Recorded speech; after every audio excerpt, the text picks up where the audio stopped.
Patrick's hitting record for us. Awesome. Yay. Okay. So, welcome everybody to our session on testing season and how to keep your students engaged. I'm Tracy Brown with OIT. So, we all know that testing season is kind of one of those, I've got to get through this, but our kids kind of feel that way about it too sometimes, right? And so, student engagement is a big thing that we want to focus on when they are stuck in front of that screen for, sometimes hours in the morning or afternoon. We really want to do some fun things. And I know a lot of times the fun things mean let's get them off the screen. And I don't mean to discourage that. But of course, this session is instructional technology. So we are going to focus on engaging things that you can do that actually involve the screen. And these can be sort of choice things that you can have students do during testing season. So with that, I'm going to show you guys two things today, and I want this to be kind of hands-on. So the first one that I'm going to do for you guys, we're going to explore a couple of resources that you can use to get students into some engaging activities during testing season. We're going to explore some ideas a little bit different. I'm going to show you one that I had my son do. There was a lot of bribery, but I'll come back to that in just a minute. And then we're going to make a project together. So there's a really cool template in Adobe Express. And I know you may have heard that mentioned throughout the morning. We are super excited about this new tool. And so I found a template in Adobe Express called I Am More Than a Score, which is just perfect for testing season, right? Sometimes we ask the kids to make encouragement posters to send to the classroom next door. And this is kind of that same idea. This is me encouraging myself that everything about me doesn't ride on this test. So I am more than a score is just let me build myself up before or during the testing season so that I feel good about myself, even if I'm struggling with the test. And then I'm going to show you guys the planning document that we're going to use to build the more than a score. And then we're going to get into Adobe Express and we're actually going to build this fabulous little poster about ourselves. All right. So the first one that I want to do, actually, I want to get out of here and I want to show you some places where you can find some cool things to do with your students. So let me go grab a resource here. And I'm going to pull this one up for now, and then I'm going to show you again at the end where you can find this. Okay.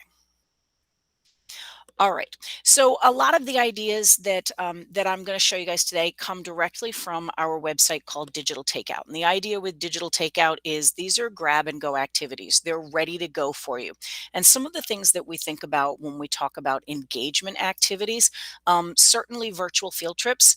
And I know for a lot of you guys in the meeting, you're like, oh, she's about to go into Google Earth. I'm not. I'm going to stay away from Google Earth today. But virtual field trips are a great way to keep the students engaged. And if you send them into virtual field trips, keep in mind that it doesn't just have to be, hey guys, go and explore country X or state Y or whatever. You don't have to just give them the field trip. There's all kinds of activities that they can do with those field trips. And there's a whole page here on Digital Takeout that is dedicated to that. And these are things that you can have students do before, during, and after a virtual field trip so that you're guaranteed that they're actually being productive. They're not just clicking through a bunch of slides and being like, yeah, I did it, I'm done. But you're actually guiding them on what you want them to complete. So I just went to the virtual field trip experiences dropdown and I clicked on the link here in the middle that says activities. And there's just all kinds of recommendations for what you could have students do. There's 3-2-1 reflection activities, AEIOU, Cornell note taking, discussion questions, field trip bingo. That's always fun for the kids, right? Graphic organizers, I wonder. And I pulled one, look, passports, just what we gave you guys today. But I pulled one of these today. So a suitcase unboxing video. Anybody out there who has kids, or maybe even you've heard your own students talk about this, kids are obsessed with unboxing videos, right? If you've never seen an unboxing video, it is literally someone who went to the store, bought a product, and they open the package in a video and talk about all the cool things that are in this box and what they expected. And these are wildly popular, especially with children. So there's kind of a spin on an unboxing video. But because it's supposed to follow a virtual field trip, it's opening your suitcase and pulling out artifacts or souvenirs from the location that you visited. So this is where I come back to my comment about I had to bribe my child to help me make a suitcase unboxing video that I'm going to show you guys today. So let's come back to our little presentation and let me show you guys a couple of things that you could do for getting prepared to have students do an unboxing video. First off, you want to give them some sort of a virtual field trip. I particularly like using the I'm Feeling Lucky tool in Google Earth because you don't know where you're going to go. This isn't just 10 kids in your class all being like, I'm going to go to Baltimore. No, you literally send them someplace they've never heard of in the earth, and they have to explore and really get down into it to try and figure out what types of artifacts or souvenirs would you find there and bring back with you. The challenge then becomes, how do they get those things in their suitcase? Because I don't necessarily own a sari if I land somewhere in India. But I'm Feeling Lucky is a great way to get them out of their comfort zone and visiting someplace they've never been. If you want, you can stay a little more local, a little more familiar for the kids, and let them go someplace closer to home or someplace of their choosing. So then the second step to making an unboxing video is to have them write down a list of items that they might have purchased or that they might have seen while they were there and put in their suitcase. Locating similar items for the video, or even taking screenshots if they're going to do this digitally, and then it can sort of be an unboxing the suitcase by going through the screenshots of the items that they find. And again, that works especially well if you send them to some unknown location and they're like, I don't own anything that I could put into a suitcase that's similar to what we have here. Okay, and then finally, you can use something like WeVideo to create the unboxing video. Now, it doesn't have to be WeVideo. The nice thing is, kids have a phone, they can record with their phone, they can record with their Chromebook camera. If they want to be able to edit at the end, WeVideo is great for that because it allows a little of that post-production editing, which you'll see in the video that I did with my son. I did have to cut some clips together. There were some times in the middle of the video where he'd be like, Mom, I don't know what I'm supposed to say next. And I'd be like, I'm going to be cutting that out. So there were some little cuts that I had made on those. And so WeVideo really helps with that kind of post-production editing here. All right, so let me stop presenting and I'm going to go and present a tab, and I'm going to show you this fabulous little unboxing video that I had my son create with me. I will preface a few things, give you a little bit of background here. So my son is in 5th grade, and the first time through the video recording, I'm hoping that that video is actually going to pop up on the screen here. It's just taking a moment. The first time through the video, he spent a very, very, very long time describing one item. And I finally had to stop recording and be like, okay, I want you to make me a really quick example because I'm going to show this to teachers tomorrow. So let's keep it under 5 minutes. And you've spent 5 minutes talking about one item. So the second time, because I had told him I needed him to kind of speed it up, he didn't describe anything. He basically just takes things out of the bag and like throws them on the bed in front of him. But we went with it. So I would have liked it if he had done a little bit better job describing things. But again, it was a lot of bribery just to get him to do this for me. So I hope you guys enjoy our very quick unboxing video that my son and I made.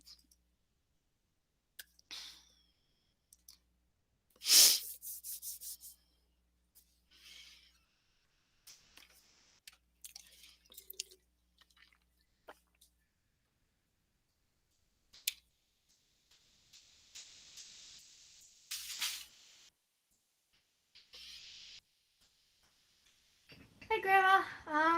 So I had so much fun on the trip that I went with my parents. I'm gonna show you some of the souvenirs that I got. So I got these pieces of clay at the beach. Just basically found them lying around. If you fit them together correctly, they can actually go together. And voila!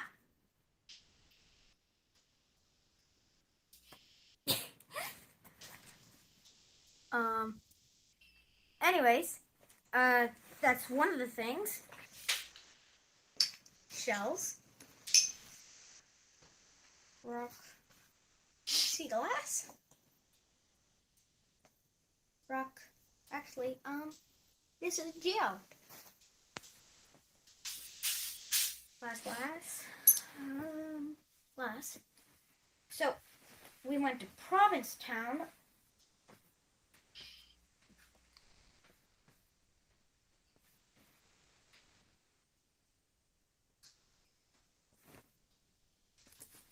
Ooh, yeah, train whistle.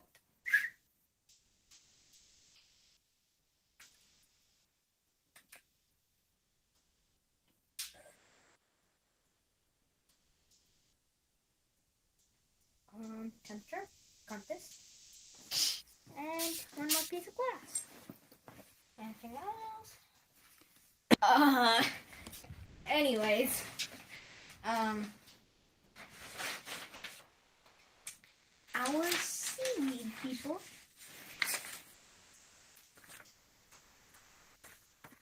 Um, I believe I made.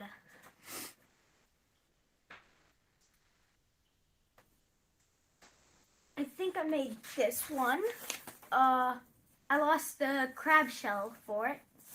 My grandmother made this one, I believe. That's it. Hi, Grandma.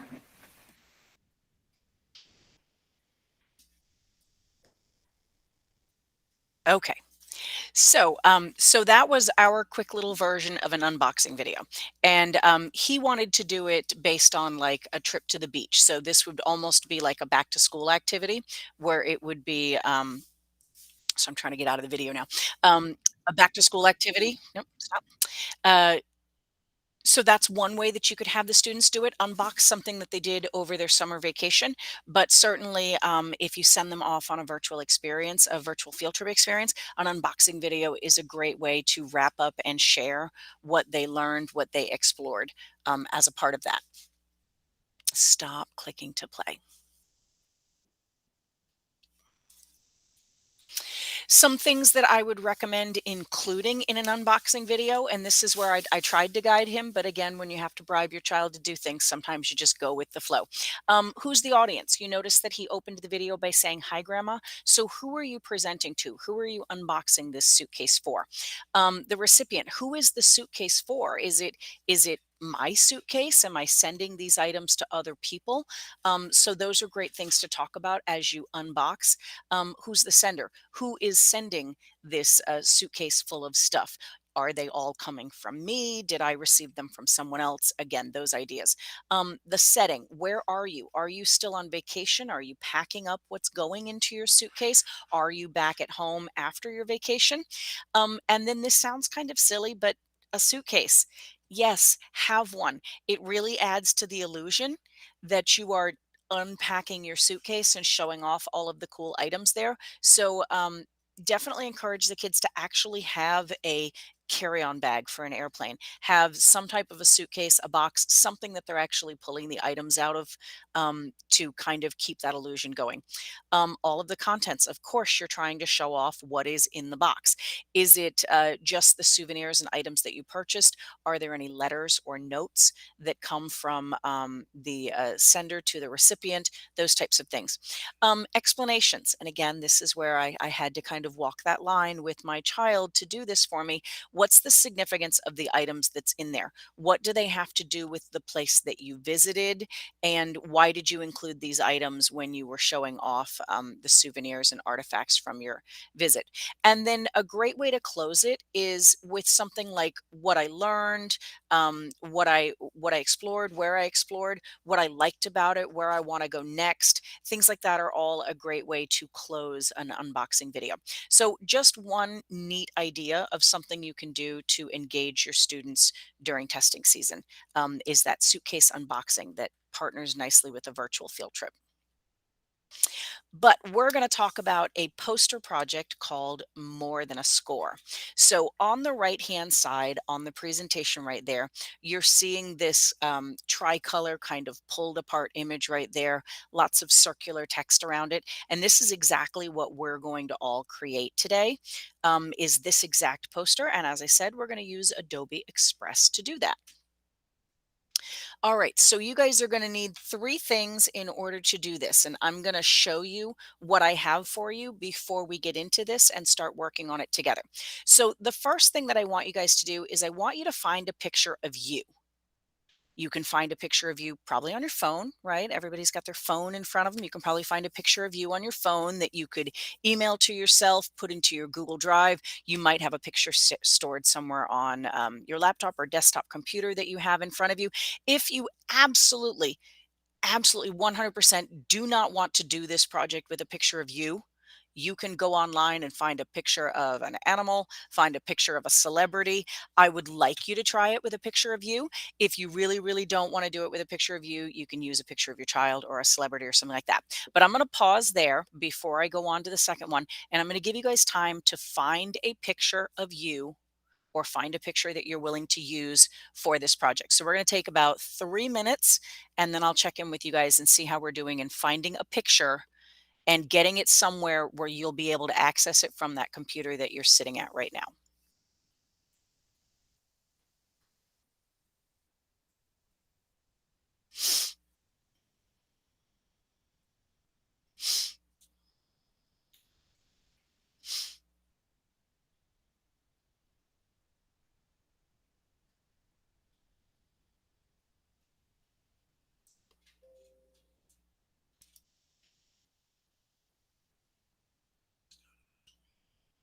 Mm?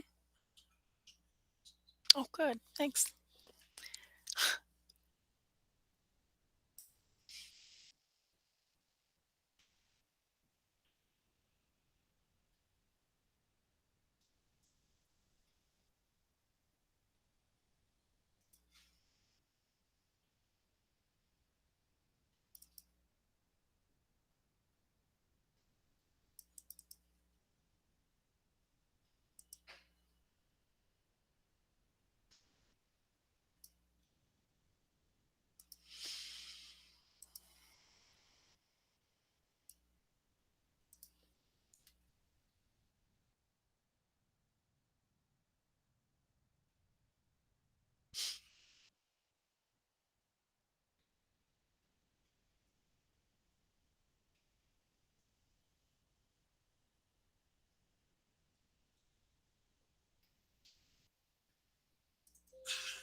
All right, we're going to use our reactions. Give me a thumbs up if you have a picture and you're ready to go. Give me a thumbs down if you need another minute or two or something to search through and see if you can find a picture of yourself or whatever you're going to choose to do this. I'm only seeing thumbs up, so I think we are good to go.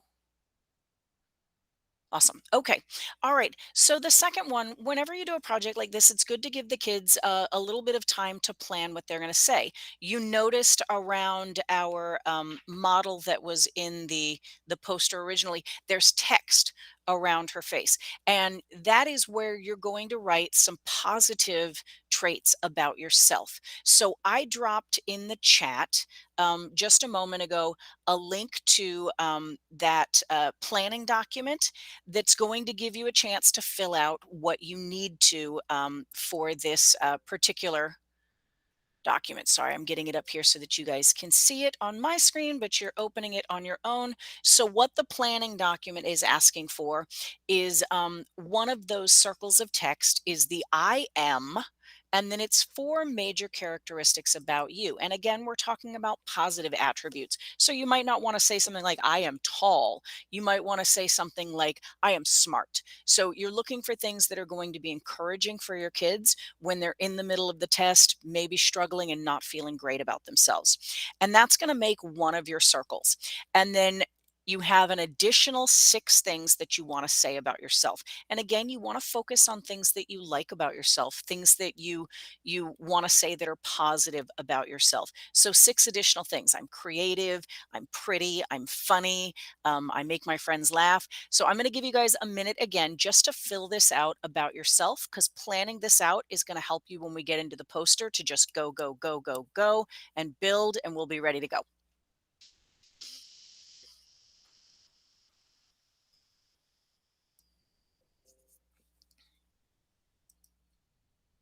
Do my time check. We have 3:10. Okay, 3:10.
I'll go with 2 more minutes and then we'll do that check in to see where everybody is. If you need a little more time to think about all the awesome things you want to say about yourself.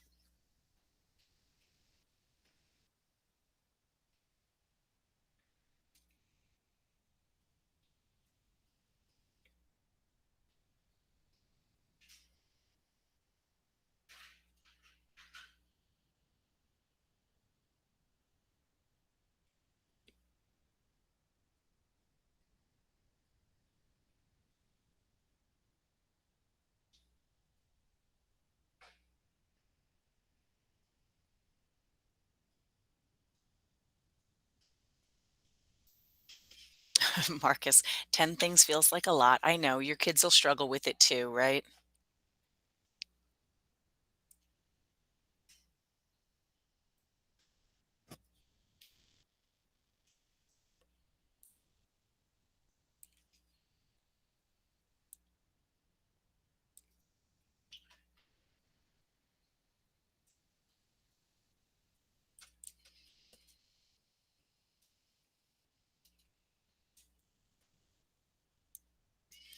Got to stay positive, Deanna. And again, that's one where you'll have to sometimes refocus the students when they want to just say things like, I like blue. And it's like, what does that really tell me about, how you feel like you're super positive? Yes, Marcus, I would definitely agree with Deborah. You're funny. Yes, Debbie's right. If you don't have that one down already, definitely.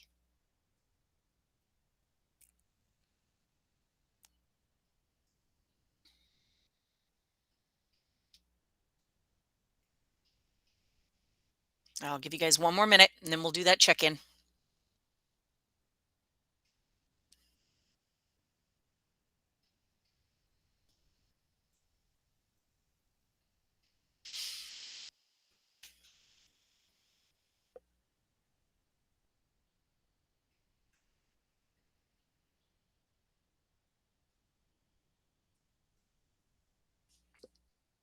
Yes, Acacia, he's very helpful. I would say that's an attribute of all of our e-coaches though, right? I mean, that's why you guys joined, was so you could be helpful to others. Inquisitive.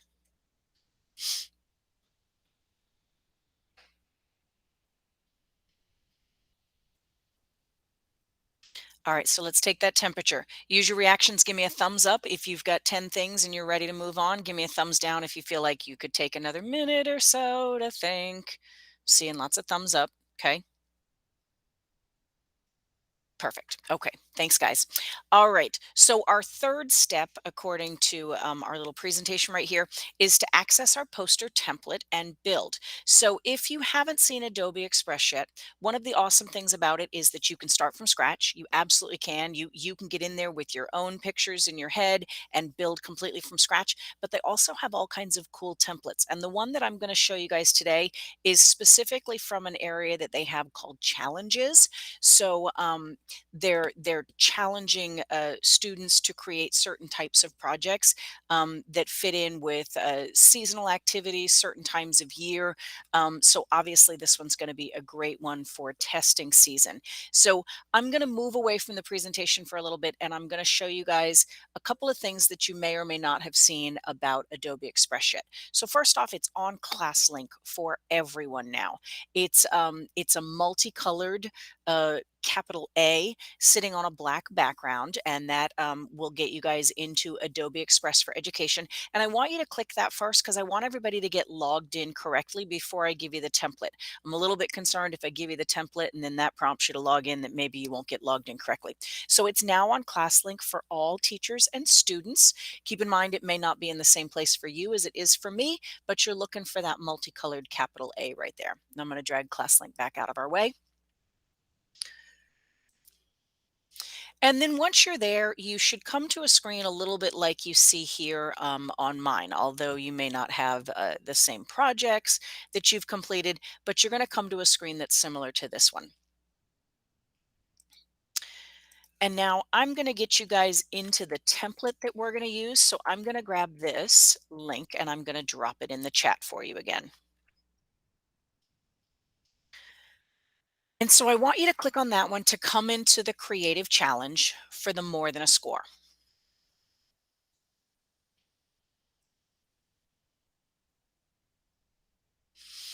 Okay. So I want you guys to stay with me here in Meet for a few moments. So if you clicked that link and you're over on that page and you're reading through the information, come on back to Meet for a moment. And I want to stay in the present mode for you. So what we're going to do is we're going to click the link down here that says open this remixable Adobe Express template. And when I do that, it's going to take me back into Adobe Express, which means I can close that other tab. Again, I just wanted you guys to get logged in first. Okay. And then it's going to open that same graphic that I shared with you guys as a part of the presentation. And I'm going to click the purplish button at the bottom that says remix this design. Tracy, our screen is still back on the creative challenge. Okay. I was like, it's running slow for us, it seems like. Are you guys not seeing where I'm signing into? It just popped up. Okay. And I don't know why it's making me sign in again. Sorry, that was the whole reason we clicked before because I hoped it didn't make me sign in again. But hopefully it'll be successful and I'll get here anyway. Awesome. Okay. So if you haven't worked in Adobe Express before, when you're working with a template, one of the places that I like to start is with what I call the stack in the bottom right-hand corner over here. So you're going to see this little stack of cards, and on top of it is this exact same image of this little hexagon with the green leaf in it, or the white leaf in the green hexagon. And these layers are what are making up this image. So if we come down here and click on the blue lady, that is the blue picture. On top of that, we have the pink picture, the yellow picture. We have a couple of the things that are just included in this that you could either leave or edit and remove if you wanted to. We even have the background that is all these yellow stars that are behind the image of the person in there. And then we have the two circles of text. Waiting for it to catch up with me here. We have the inside circle where the text is just a little bit smaller. And then we have the outside circle where the text is ever so slightly larger. And how large your text is really depends on how much you chose to type. For example, the example poster right here has words like collaborator and critical thinker and creative communicator, big, long, very expressive words. So that circle is going to be a lot bigger, but the text is going to be a lot smaller in that. And so editing each of these is just clicking on that particular layer. So I'm going to start with the layer on the bottom that I want to edit, and that's this blue layer down here. So I've selected on the blue layer, and you're going to notice in our little contextual window where we can edit over here that I have a button that says replace. So I want to replace the picture with the picture that I'm going to use. And then it's going to change the available images over here on the left-hand side. And I want to upload my own picture because I'm making this about me, not these random stock people that they have available in Adobe. So I downloaded a picture that I could find easily, which unfortunately is a little outdated. It's not my current hairstyle, but it'll work. And the nice thing about doing this is it's not only going to bring my picture in, but it's going to keep the exact settings that they had with that blue filter on. So I don't even have to change that. All I have to do is put my picture in place of the model that they used in the example. And now I'm going to go through and I'm going to do exactly the same thing for the pink layer and the yellow layer. So at this point, I've given you guys enough to get started on your image. So I want you to go to where you where I shared the creative challenge with you guys. Click to remix the template and change your blue layer, your pink layer, and your yellow layer to upload your photo to each of those. If you're having any trouble, just unmute and let me know. And I'm going to go ahead and change my pink layer and my yellow layer as well. So I'm just clicking on replace. Deanna, yes. I don't see where the remix is at from that link. So I don't- if you're on the Creative Challenge page, you do the remixable Adobe Express template. And Where then do you once see that at though? did you get this open link? this. I see it. It's in small print. Okay, got it. Click on I that was one and expecting that'll like a open the button. picture with the model. And then at the bottom in purple, there's a button that says remix this. Got it. Thank you. I don't know. I was thinking it was going to be like a button. Thank you. Yep. Tracy, I was having some issues with my computer loading slow. Okay. Do you mind showing me one more time where I do the 3 different layers? So they're in the stack on the bottom right-hand corner down there. So what you'll do is, let me click off where of it it and said see if the I can get plus it to 10 and now I can collapse see again. it's like a yellow, blue, Yeah, green. once you click on it, it expands this whole stack and then you can click on each of, so we're starting with the picture. So look for the layer on the bottom that is the blue picture and then just go through, change the blue one to your image, the pink one and the yellow one. And that's just clicking on that layer and then going to replace, swing over to the left-hand side and do upload photo, find your picture, open, and then give it a few minutes to process and bring that up. And you should have your 3 layers changed to your picture. Okay, thank you. Yep. While you guys are working on that, with the first example that I did find that the picture's kind of resized a little bit. If you're looking at my screen, you can see how the pink ones is sitting a little lower or seems to be a little bit bigger. So I kind of manually dragged some of those a little bit further out, just so that they kind of lined up a little bit better than maybe they did automatically. And you can do that by either selecting on the layer itself or clicking in the workspace and grabbing that picture from there. The nice thing about clicking on it from the layer is because they're all stacked up on top of each other, if you try and click in the workspace, sometimes you're grabbing the wrong layer. So going to that stack on the right helps you ensure that you get the correct layer. All right, I'll stop talking. I'll give you guys a couple minutes to get your picture on the blue, pink, and yellow layer.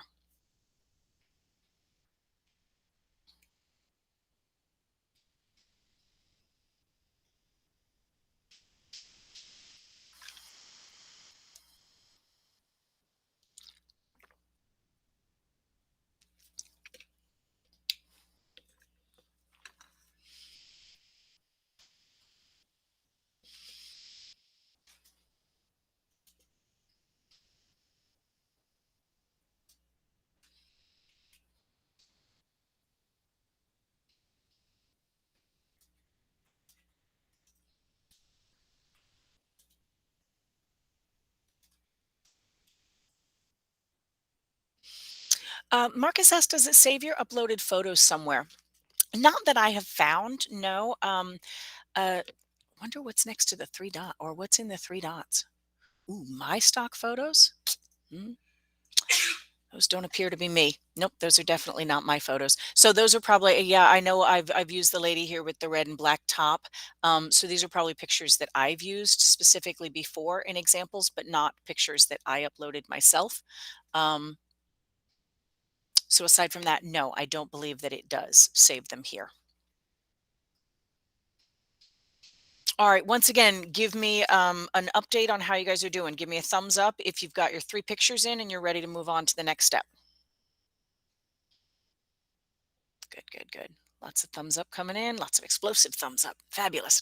Okay, so again, you can remove things like the pink arrow, you can remove the stars, you can remove this little green hexagon, you can even remove the old outdated Adobe Express. I just left all those things alone when I did my first example. So I'm going to jump straight to the first layer where I want to type out what I want to say about myself.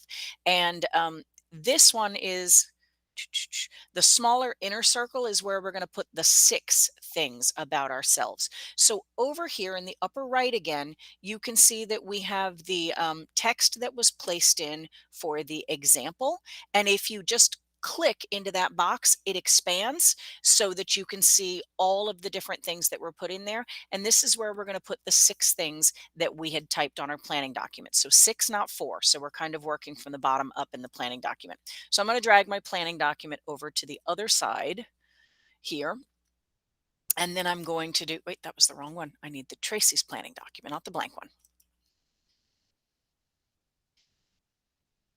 Okay, so I'm going to highlight all of the text that they had put in, and notice how they put in the word or term if it's multiple words, and then followed by a plus sign before they entered down to the next line, and that's what gives you that space and kind of builds out that circle there. So I'm going to start typing my terms.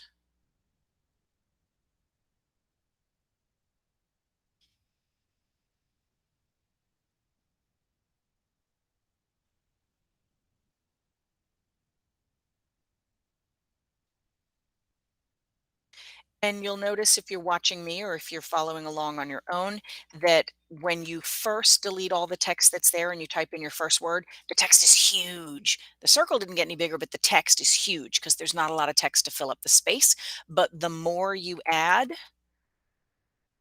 the smaller the text gets to accommodate all of that.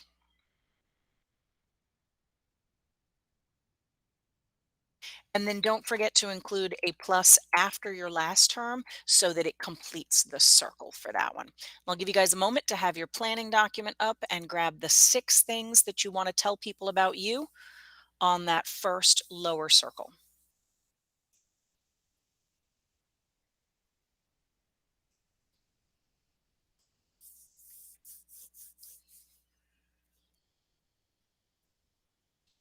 Ooh, Patrick said built-in file storage in Adobe Express. Okay.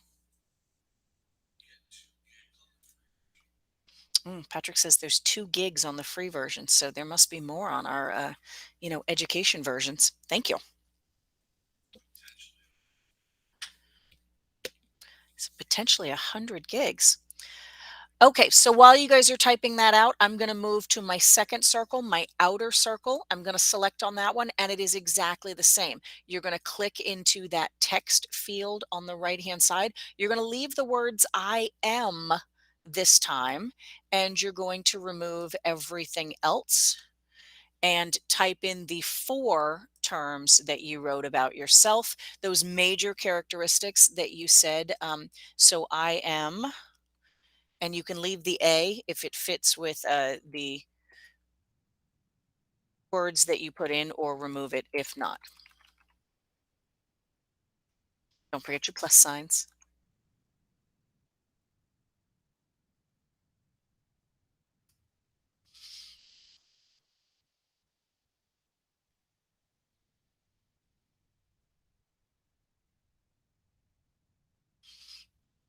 And then the original had a period. And again, that works a little bit better if you leave the I am there so that although it goes in a circle, it's a sentence where they know where to start and stop reading that sentence.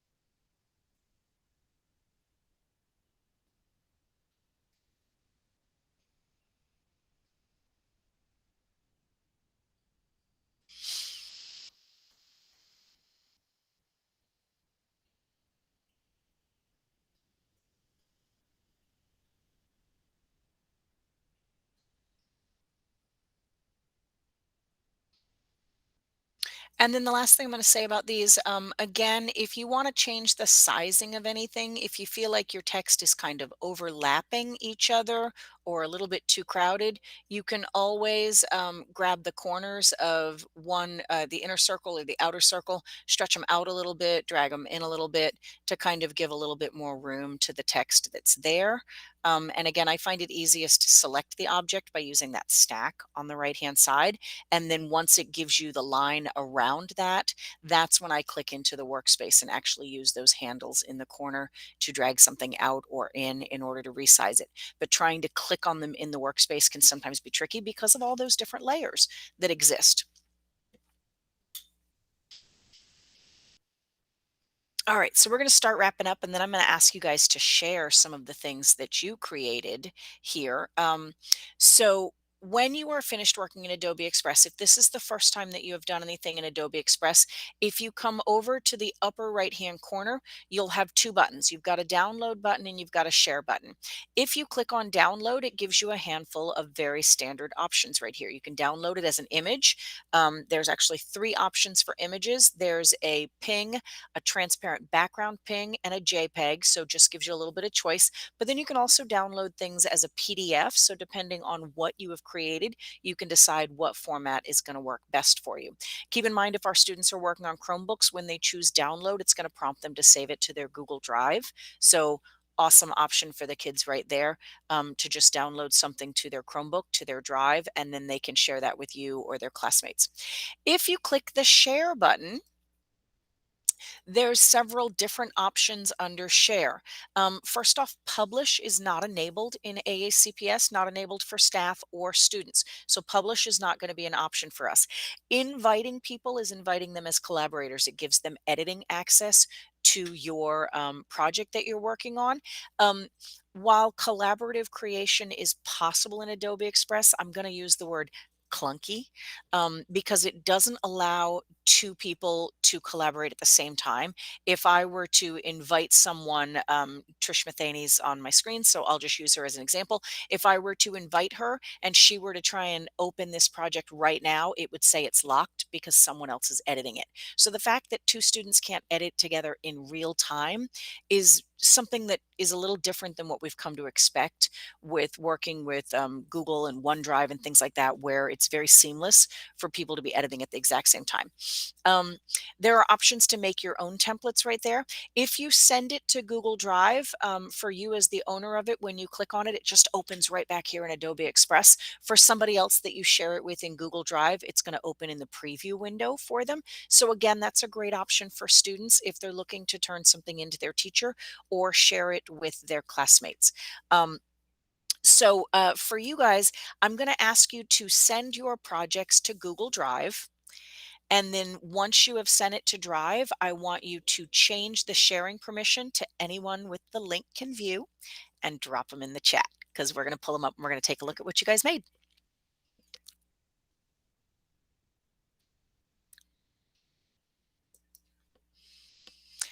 So share them,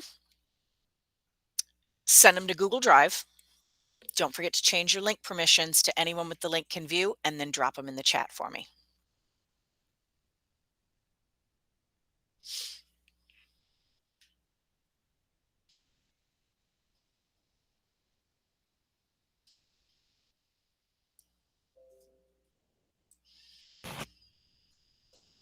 First up, we have Deanna. Thank you.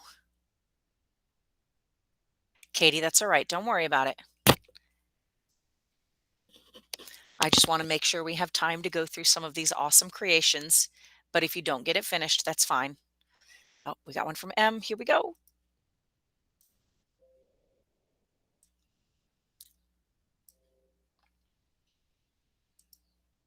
Oh, M. Nice.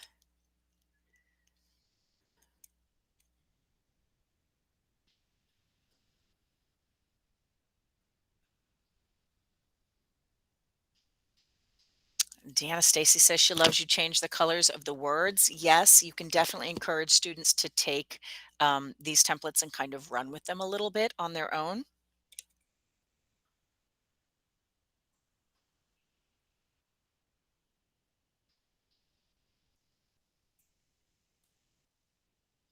Yeah, Deanna, I found my picture had some very dark areas, certainly down here around the bottom where my jacket was. So yeah, changing the words would have been really nice. So M, interestingly, it's not actually a file format when it goes to Google Drive. So as I said a moment ago, for me, the owner of the file, if I double click it in my Google Drive, it actually just opens right back in Adobe Express. If I send it to somebody else, it opens in the preview window, but there is no file extension attached to it at all. So we actually kind of looked at that. We were like, so what do they save as when they go to Google Drive?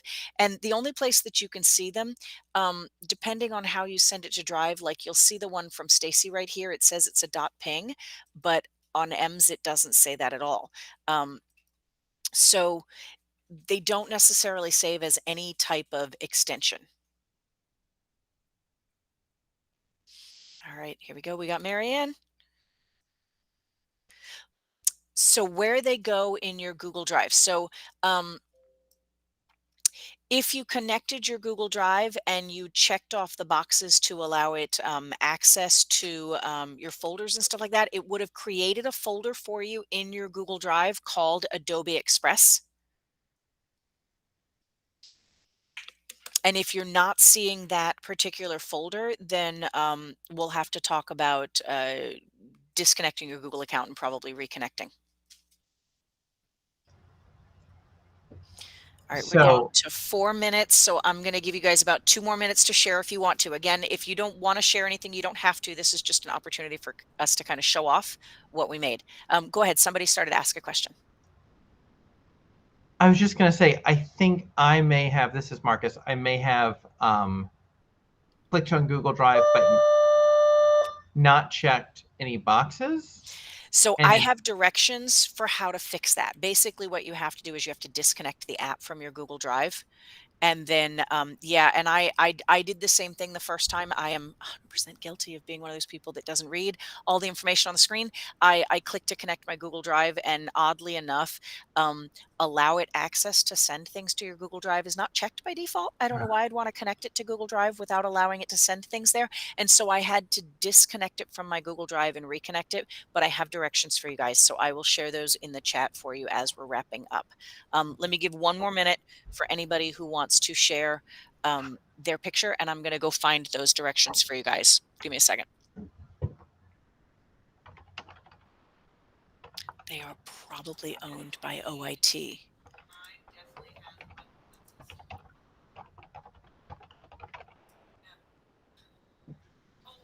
not for this one, because this one is your live quiz.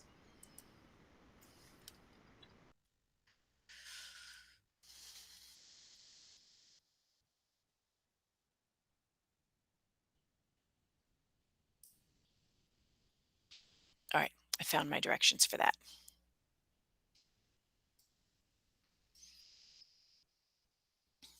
So because I wrote the directions for this and I did the same thing, I didn't connect my Google Drive correctly the first time. If you go to the bottom of the directions here, it actually explains to you how to disconnect your Google account. And then when you reconnect it, just make sure you check all the boxes at the bottom. Actually, you don't have to check all of them. One of the boxes at the bottom is allow it access to Google Photos. And if you don't use Google Photos, you don't have to check that one at all. Okay, so I'm going to jump back into the presentation and I'm going to wrap up. I'm going to give you guys access to the presentation. One place that you can find some awesome testing season engagement activities is, again, paper to digital, or I'm sorry, digital takeout, especially the virtual field trips, but feel free to explore some of the other things. I know we started today kind of talking about activities you could do with virtual field trips, and then we sort of veered off on something that I felt really fit the testing season a whole lot more. In addition, paper to digital is a great place to find student projects. So digital takeout and paper to digital are both on ClassLink for you guys. And then finally, if you want to learn more about using Adobe Express, Express. The other resource that I dropped in there is Adobe Education Exchange, where you'll find all of these different templates, all of the different challenge templates that they have. Again, they're very seasonal. What they have there, although you can find all of the challenges at any time of year, the one that they showcase typically has to do with the season. So last month it was something featuring or showcasing an African American. This month it'll be showcasing or featuring awesome contributions of women. So very, very seasonal activities there. So I'm going to give you guys access to the presentation here. I'm going to copy this one. And I know Patrick dropped the link into the attendance form. So all kinds of links coming at you in the chat right now. So in the last couple of minutes in the chat at 3:03, I dropped in that document that's going to explain to you guys how to disconnect your Google account, reconnect it. Patrick dropped in at 3:04 the link to the attendance. Make sure you click on that. And then the last thing was I shared this presentation right here that has those 3 resources at the bottom. 2 of them are on ClassLink, but that Adobe Education Exchange is a fabulous way to learn a little bit more about Adobe Express. And with that, we are officially out of time. So I am going to stop recording. I